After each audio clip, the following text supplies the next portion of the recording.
doctora Yolanda Ladino Ospina. Es licenciada en Química, maestra en Docencia de la Química y doctora en Educación, todas ellas por la Universidad Pedagógica Nacional de Colombia. Asimismo, cuenta con una especialización en Planeación para la Educación Ambiental y un postdoctorado en Educación, Ciencias Sociales e Interculturalidad realizados en la Universidad de Santo Tomás. Actualmente se desempeña como directora del Departamento de Química en la Universidad Pedagógica Nacional de Colombia. ¿Cómo surge la educación ambiental en Colombia? En Colombia, hacia 1973, el Estado colombiano define una norma que es lo que se conoce como el Código Nacional de Recursos Naturales y del Medio Ambiente. Como eran recursos naturales renovables, la legislación buscaba efectivamente proteger las zonas a nivel de reserva, las zonas a nivel de vida ecosistémicas de biodiversidad a nivel del país. Hasta 1978, en virtud de la entrada en vigencia de esta ley, ya puesta en práctica, surge la necesidad de que las instituciones educativas tengamos efectivamente una formación en lo que era la educación ambiental. En ese entonces lo llamábamos ecología. Por eso la primera responsabilidad frente al cuidado, conservación, preservación y conocimiento frente a la educación ambiental nos compete a los maestros de ciencias naturales.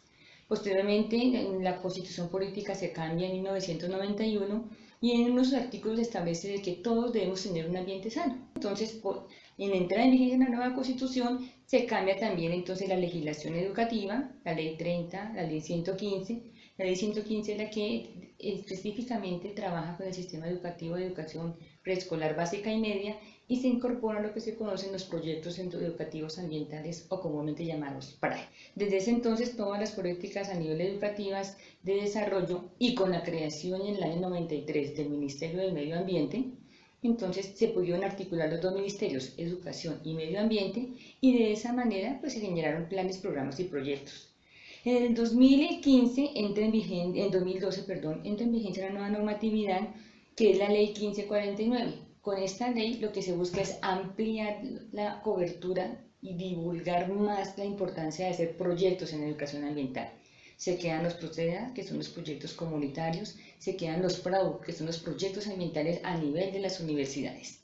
Entonces digamos que la importancia de la educación ambiental en Colombia ha mediado primero por legislación, luego por la parte a nivel de conservación y la articulación entre Ministerios de Educación y Ministerio a nivel del Medio Ambiente. ¿Qué contenidos o qué programas se han incluido a través de esta trayectoria?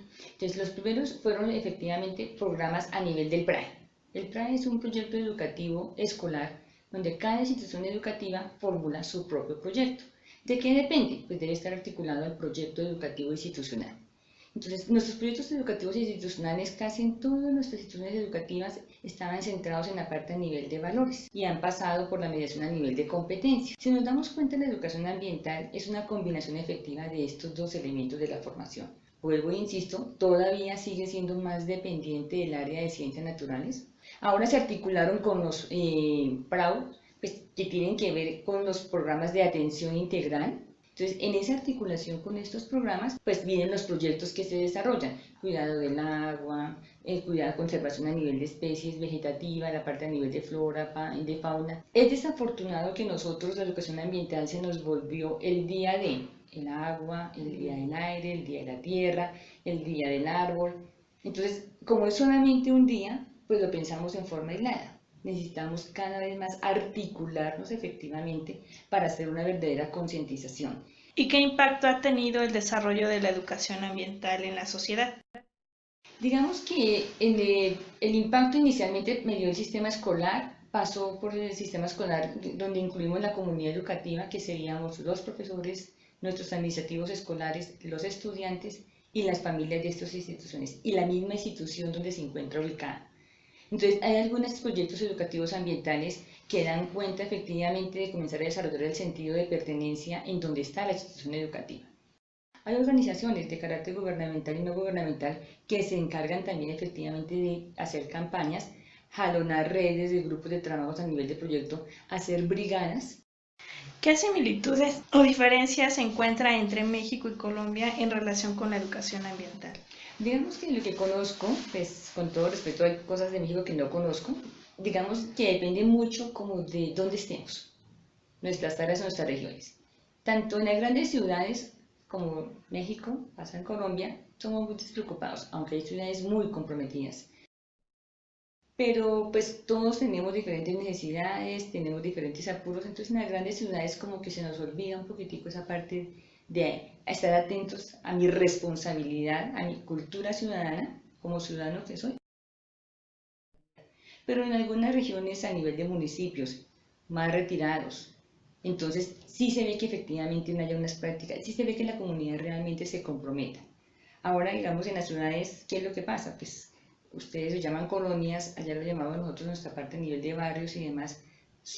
Hay diferentes estratos, hay diferentes culturas. Nuestra migración somos unas ciudades altamente interculturales, con múltiples necesidades, donde tenemos unos servicios públicos, sobre todo el del transporte, que es bien complejo. Entonces, al ser tan complejo el sistema de transporte, mantenemos en todo momento ocupados y corriendo. Entonces, nosotros tenemos la normatividad. Colombia tiene una muy buena normatividad en lo que compete a educación ambiental. Lo que pasa es que eventualmente se nos olvida ponerla en práctica. Creo que esa es la principal similitud que tenemos con México. También ustedes tienen una muy buena normatividad, hay muchas actividades y muchos escenarios, pero nos comprometimos y nos acordamos que hay que cuidar el agua el día del agua. Cuando tenemos o épocas de sequía, épocas de lluvia y como consecuencia podemos tener razonamientos eléctricos porque tenemos por años o sobrevivir un desastre natural.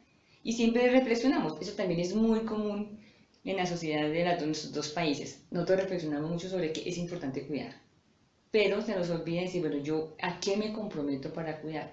¿Qué es lo poco que voy a hacer? No necesitamos hacer grandes cosas, necesitamos que cada uno de nosotros se comprometa con algo. Una diferencia es que nosotros en Colombia ahora cuando vamos al supermercado, a un Walmart, cualquier otro supermercado, si yo quiero que me empaquen los alimentos, me cobran por la bolsa. Cuanto más bolsas lleven, pues más bolsas me van a cobrar. Entonces nos están creando una cultura de que cada uno de nosotros debe llevar su bolsita que va a ser reutilizable. Ya también las venden en los supermercados. Eso nos ayuda un poquitico a disminuir también la parte a nivel de los plásticos. Y por el otro lado están los productores, pues las bolsitas vienen para 2, 3 kilos, pero cuando en el mismo almacén yo coloco 1 kilo, ya la bolsita se deteriora o se daña. Entonces no, o sea, conclusión, hay que llevar bolsas. Y ya comenzamos con ese ejercicio. Esa es una de las grandes diferencias que tengo porque yo veo que aquí no me gusta pedir bolsas y bolsas y bolsas. Claro, cuando hablamos de separar en la fuente y demás, pues implica separarlo bien y pues sí es algo que tampoco tenemos en cultura nosotros, que la vamos ganando cada día más.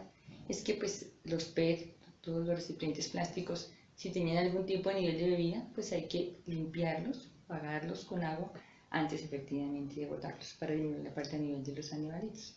Y es como se organizan, ¿no? No es botar para que me genere volumen, sino realmente es disponerlos de una forma organizada para que el volumen sea mucho menor. Creo que eso es algo que me ha llamado la atención en México.